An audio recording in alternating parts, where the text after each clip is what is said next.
اختتم فريق الهلال السعودي مواجهته أمام الاتفاق السعودي ضمن منافسات الجولة 22 من دوري روشن السعودي بفوز مهم بنتيجة 2-0 على ملعب المملكة أرينا، ليواصل الهلال تصدره لجدول الدوري ويؤكد قوته وتفوقه على منافسيه في البطولة هذا الموسم.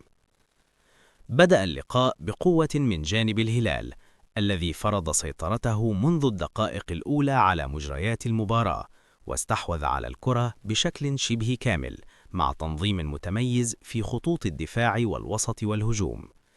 الهلال تمكن من تسجيل الهدف الأول في الدقيقة 13 عبر محمد كنو، قبل أن يضيف سالم الدوسري الهدف الثاني في الدقيقة 31، لتصبح الأفضلية واضحة للفريق الأزرق منذ الشوط الأول، الذي شهد تفوقا كبيرا على كافة الأصعدة أمام فريق الاتفاق، الذي بدأ متراجعا وغير قادر على تهديد مرمى الهلال أو خلق فرص حقيقية.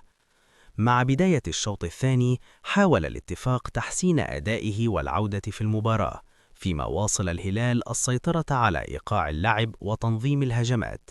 رغم سيطرته على الكرة وخلق العديد من الفرص، لم يتمكن الهلال من إضافة أهداف جديدة بسبب بعض التسرع وقلة التركيز في إنهاء الهجمات، وكان أبرزها أداء مهاجمه الدولي كريم بنزيما الذي أهدر 3 فرص محققة خلال الشوط الثاني، وهو ما أضاف بعض الإثارة للقاء وحافظ على تشويق الجماهير حتى النهاية.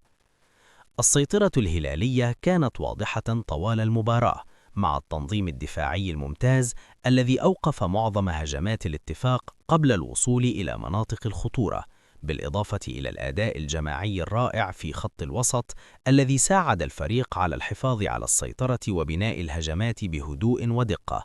وعلى الرغم من محاولات الاتفاق للضغط والهجوم، إلا أن خبرة لاعبي الهلال وتنظيمهم العالي حالت دون تهديد مرمى الفريق الأزرق.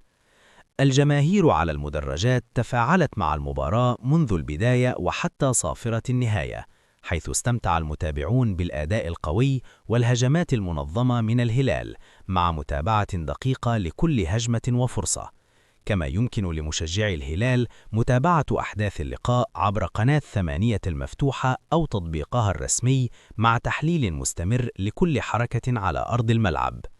بهذا الفوز عزز الهلال صدارته لجدول ترتيب دوري روشن السعودي، ليؤكد أنه الأقوى هذا الموسم من حيث الأداء والتنظيم، بينما سيحتاج الاتفاق لمراجعة الأخطاء والعمل على تحسين الأداء قبل المباريات القادمة للحفاظ على موقعه بين فرق المربع الذهبي. المباراة اختتمت وسط أداء جماعي رائع للهلال وأجواء حماسية على أرضية الملعب.